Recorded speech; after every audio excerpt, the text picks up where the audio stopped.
So I have read 20 books और उसके बाद मैं ये बता सकती हूँ कि अगर आपको फ़ोन के डिस्ट्रैक्शन से अपने माइंड को बचाना है, मतलब आप फ़ोन भी चलाओ लेकिन जब आप पढ़ो तो आपका माइंड फोकस्ड रहे, उसके लिए सिर्फ बुक पढ़ना आपको बचा सकता है।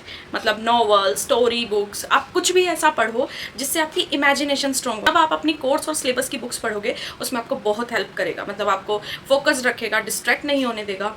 क्योंकि हम फ़ोन ना चलाएं ऐसा नहीं हो सकता, तो अब उसके साथ हम अपने ब्रेन को कैसे रिवायर कर सकते हैं, कैसे सही कर सकते हैं, उस पर काम करने की ज़रूरत है। तो मुझे लगता है कि अगर आप में फोकस की कमी है तो बुक पढ़ना स्टार्ट कीजिए। मुझे पता है स्टार्टिंग में बुक भी बोरिंग लगेगी और आपको लगेगा कि फिर से फ़ोन ही देख लेते हैं, रील ही चला लेते हैं, लेकिन नहीं, बस तब सब्र बनाए रखना है। आप 2 पेज से स्टार्ट कीजिए, 1 पेज से स्टार्ट कीजिए। अब बुक कौन सी पढ़े?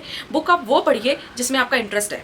अगर आपका टेक्नोलॉजी में इंटरेस्ट है तो उससे रिलेटेड बुक्स पढ़िए। अगर आपका रोम कॉम में इंटरेस्ट है तो उससे स्टार्ट कीजिए। अगर आपको फैशन पसंद है तो आप मैगजीन्स पढ़ सकते हैं। अगर आपको सेलेब्स के बारे में पढ़ना पसंद है तो आप न्यूज़पेपर का बॉलीवुड सेक्शन पढ़ सकते हैं। आप कुछ भी पढ़िए, बस पढ़िए, and it will create a big difference.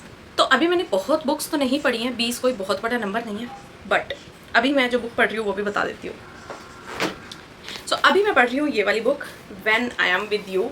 और बीच में इस बुक में मैं बोर हो गई थी। तो ऐसा होता है कि जब आप बुक पढ़ रहे हो तो आपको कभी वो अच्छी लगेगी तो आपको लगेगा 50 पेज आज की आज पढ़ दूँ, अभी की अभी पढ़ दूँ, आज की आज तो कम ही है। लेकिन कभी आपसे 2 पेज भी नहीं पढ़े जाएंगे। और मेरे साथ बीच में ऐसे ही हुआ। स्टार्टिंग में बुक अच्छी थी, बीच में इतनी बोरिंग हो गई कि मुझे 10 से 12 दिन लग गए 50 से 60 पन्ने पढ़ने में। पर जब वो पन्ने चले गए हैं और अब मैंने कल इसके 60 पन्ने पढ़ दिए थे और अभी बस इसके 50 पन्ने बच रहे हैं, इतनी सी बच रही है, यहाँ पे बुक मार्क लगा रखा है मैंने, इतनी सी बुक बच रही है। तो आज ये कंप्लीट हो जाएगी और फिर नई बुक स्टार्ट करेंगे। और ये सारी जो बुक्स हैं वो आप ऑफलाइन भी बाय कर सकते हो, ऑनलाइन भी बाय कर सकते हो। ये मैंने ऑफलाइन बाय की थी दिल्ली के किसी स्टोर से। बाकी फुटपाथ पे भी बहुत बुक्स मिलती हैं, तो अगर आप नहीं अफोर्ड कर सकते हो स्टोर की बुक्स तो आप फुटपाथ से भी खरीद सकते हो। मैं दोनों मिक्स रखती हूँ क्योंकि मैं सारी ओरिजिनल बुक्स भी नहीं अफोर्ड कर सकती, तो कुछ मैं ले लेती हूँ ओरिजिनल में और कुछ रख लेती हूँ मैं जो फुटपाथ पे बुक्स बेचते हैं उनमें से। आप स्टार्ट कीजिए, एक बुक से स्टार्ट कीजिए। और अगर आपको लगता है कि नहीं आप नहीं पढ़ सकते तो अगर आपको कभी भी मौका मिले बस बुक खरीद लीजिए, 1 या 2 बुक्स खरीद लीजिए जो आपके इंटरेस्ट की हैं। कभी ना कभी जीवन में, साल में, 2 साल में आप पढ़ना शुरू करेंगे। हो सकता है जिस दिन नेट ना चले उस दिन, हो सकता है जिस दिन फ़ोन ख़राब हो जाए उस दिन, बट आप पढ़ना शुरू करेंगे अगर बुक है तो। और किंडल भी है, मुझे बहुत फैसिनेट करता है किंडल एंड आईपैड, बट पता नहीं क्यों मुझे ऐसा लगता है मज़ा इस पेपर में है ना, वो किंडल और आईपैड में नहीं है।